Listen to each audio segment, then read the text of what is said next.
प्रिय मित्रों, श्रीमद् भगवद गीता का 8वां अध्याय आपकी सेवा में प्रस्तुत करता हूं। इसे अक्षर ब्रह्म योग भी कहते हैं। इसमें कुल 28 श्लोक हैं। 7वें अध्याय को सुनकर अर्जुन ने 8 प्रश्न पूछे। एक ही साथ 8 प्रश्न अर्जुन का। ब्रह्म क्या है, अध्यात्म क्या है, कर्म क्या है, अधिभूत क्या है, अधिदैव क्या है, अधियज्ञ क्या है,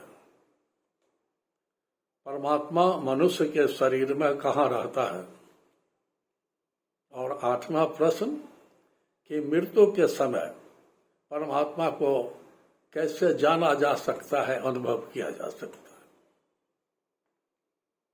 तो भगवान कृष्ण का उत्तर, अक्षरम ब्रह्म परम स्वभाव अध्यात्म उच्चते भूत भाव उद्भव कर विसर्ग कर्म संगित। कहते हैं कि जो अक्षर है, अविनाशी है, नित्य है, शाश्वत है और परिवर्तनशील है, वही ब्रह्म है। और उसका स्वभाव अध्यात्म है। दूसरा उत्तर, दूसरा प्रश्न का। तीसरा कर्म क्या है, तो कहते हैं कि भूत भाव अध्व कर, कि जो तुम शरीर से और इंद्रियों से करते हो वह कर्म। 3। चौथा उत्तर अधिभूत क्या है, तो भौतिक जगत अधिभूत है जो पंच तत्व से निर्मित है। 6ठा अधिदैव क्या है, जिन देवताओं की पूजा करते हैं, सूर्य है, चांद है, इंद्र है वगैरह। और अधियज्ञ कौन है, तो सभी यज्ञों का स्वामी परमात्मा है, वह अधियज्ञ है। 7वां प्रश्न, मनुष्य के शरीर में परमात्मा कहाँ रहता है, तो उत्तर देते हैं कि हृदय में रहता है।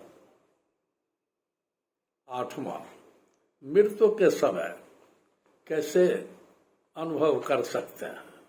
अब यह महत्वपूर्ण प्रश्न, 8वां प्रश्न, इसका अनेक उत्तर देते हैं भगवान कृष्ण। कहते हैं कि मृत्यु के समय में जो परमात्मा के स्मरण भाव में शरीर छोड़ता है, परमात्मा का ही मनन चिंतन करते हुए वह मुक्ति को प्राप्त करता है, परमात्मा को प्राप्त करता है। यंग यंग वापी स्मरण भावम तज्जन्ते कलेवरम तत्तमय वेति कौन्ते सदा तद्भाव भाविता।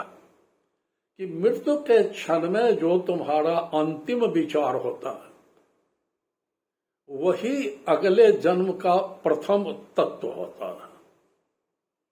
अगर परमात्मा का स्मरण भाव है अंत में, तो तू परमात्मा में प्रवेश कर गए। और क्या, तो तुम अपने कर्मों को, बुद्धि को, मन को परमात्मा में समर्पित कर दो और उस प्रकार जीने लगो सदा स्मरण भाव में, जो कहते हैं कि संत सुमिरन में जीते हैं। तब वह ब्रह्म को प्राप्त करता है। और तब उस चूंकि वह करता नहीं है, अकर्ता है, निष्काम है, इसलिए वह युद्ध भी करता है तो उसको कोई पाप नहीं होता है, कोई बंधन नहीं होता है।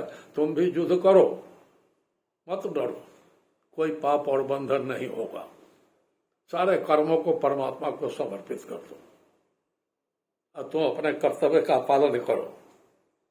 कहते हैं कि जो अविचल और चैतन्य होकर योगाभ्यास करता है, वह भी परमात्मा को प्राप्त होता है योगाभ्यास के द्वारा।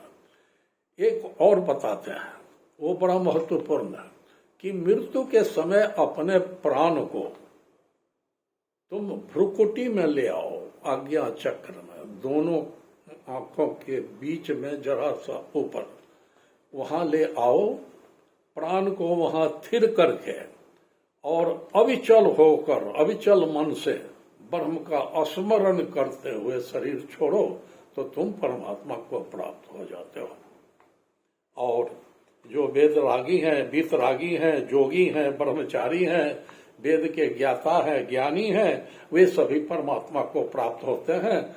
मृत्यु के समय वे उसी भाव में मरते हैं। और अंतिम बात, ओम इति एकाक्षरम ब्रह्म व्याहरण मामनु स्मरण यह प्रजाति तजम देहम स्व जाति परमात्म गतिम।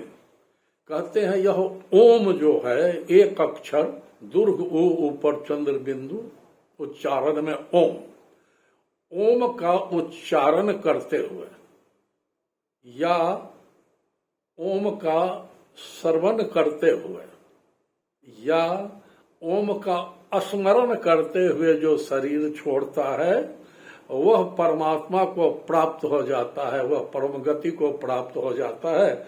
उसको दोबारा जन्म लेने की आवश्यकता समाप्त हो जाती है, क्योंकि वह परमात्मा में लीन हो गया। यही इस अध्याय का सारांश है। वो आप चाहें तो किसी विधि को अपना सकते हैं और ओम का स्मरण करते हुए, उच्चारण करते हुए, श्रवण करते हुए, तीनों में से कुछ करते हुए शरीर त्याग करना आसान है और परम गति को प्राप्त हो जाना है। तो जो श्रवण करते हुए, उच्चारण करते हुए, परमात्मा को याद करते हुए शरीर त्याग करता है, वो ब्रह्म को प्राप्त हो जाता है, परम गति को प्राप्त हो जाता है, मुक्ति पा लेता है। यही सारांश है। धन्यवाद।